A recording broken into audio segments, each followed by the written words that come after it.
Hey, if there's one thing Hildryn is good at, it's that she's good at everything.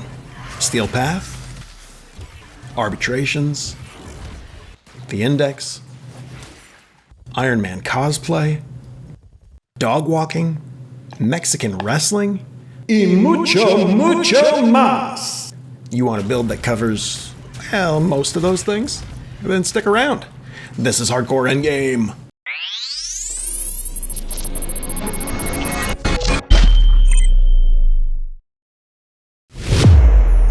Oh, Quatansian Wan, my people, and welcome to the Hardcore Endgame build guide for Hildryn.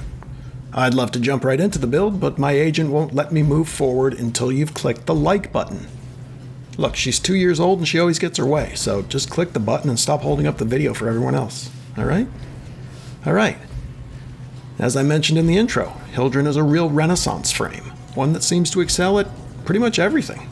She's like Leonardo da Vinci, but also stacked and jacked. So basically a John Cena plus Leo da Vinci Minotaur-like creature.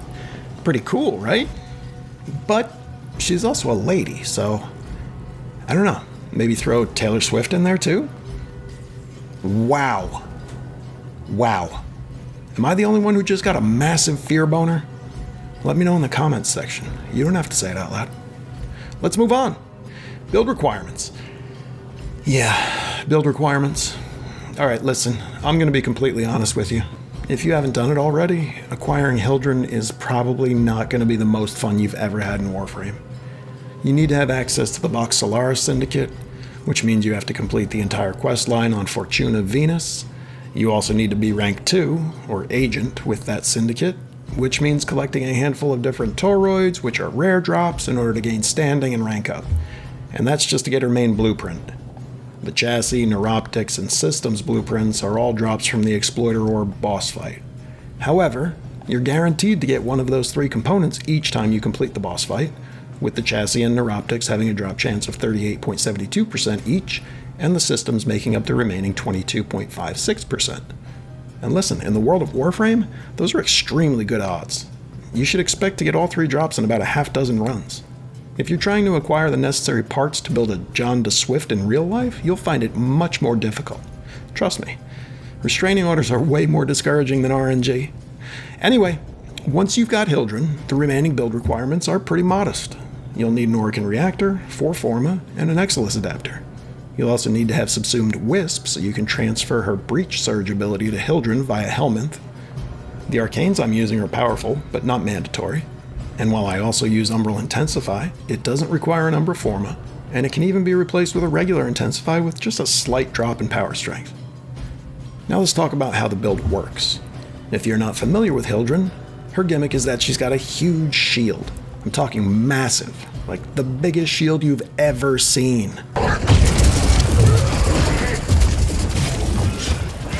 Okay, the second biggest shield you've ever seen.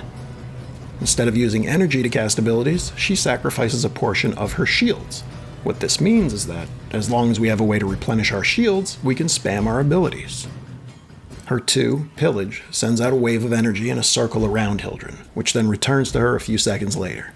This instantly removes any negative status effects from Hildryn and nearby allies.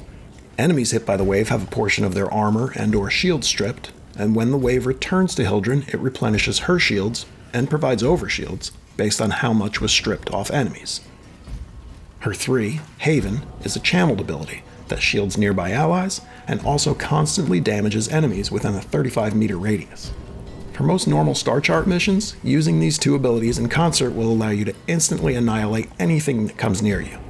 But this is Hardcore Endgame, so I'm going to push it farther and add the Blazing Pillage augment. Now, whenever Pillage hits an enemy already affected by Haven, they will take heat damage and a guaranteed heat status proc, meaning even more armor strip and some CC. Furthermore, each time this interaction occurs, Hildryn receives 50 shields. This means the build not only works against shielded enemies like Corpus and armored enemies like Grineer, but also the pesky unshielded and unarmored infested where Hildryn would normally struggle. Finally, we also add Wisp's Breach Surge to the mix via Helminth. Though I rarely use Hildryn's 4, Aegis Storm, the massive CC it provides can be useful in a pinch, so I recommend replacing her 1, Balefire, as it's completely expendable. Casting Breach Surge sends out another circular wave that covers a massive area.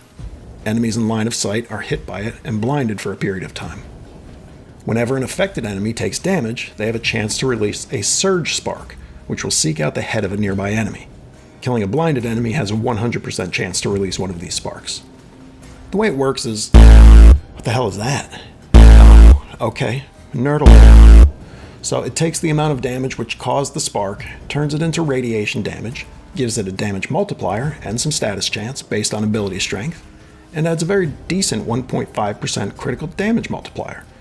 It then seeks out the head of a nearby enemy within 10 meters. Think of it like this. You're repeatedly blinding and setting fire to everything around you and applying constant damage ticks. This damage then produces sparks that deliver even more damage, and you're also stripping armor and or shields to make all this damage, you guessed it, do more damage.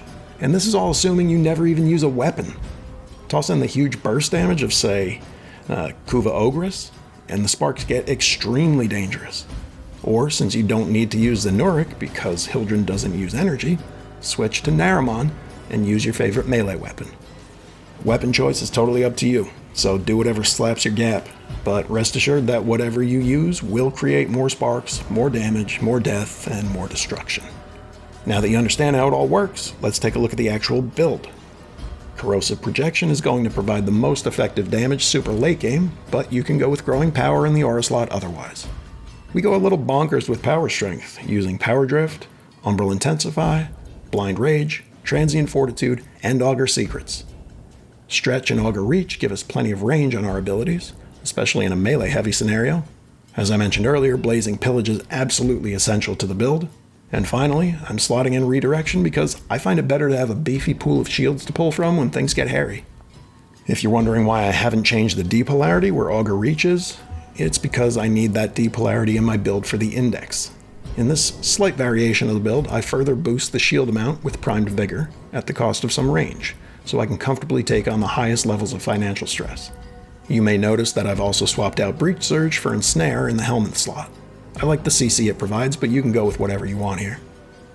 Because most of our damage comes from weapons, and since enemies are often alone, I'm also giving up some power strength in favor of duration by swapping out Transient Fortitude for Primed Continuity. Finally, I find the utility of enemy radar to be worth way more than Corrosive Projection in the aura slot when I'm in the Index. As for Arcanes, I use the same in both builds. Arcane Aegis is a huge quality of life addition, as it's likely to proc and provide decent shield recharge when you need it most. And Arcane Fury is my other go-to, since it provides a huge damage boost to melee weapons, but you can go with something different if it suits your playstyle better. And that's it. That's everything I've got on Hildryn for now.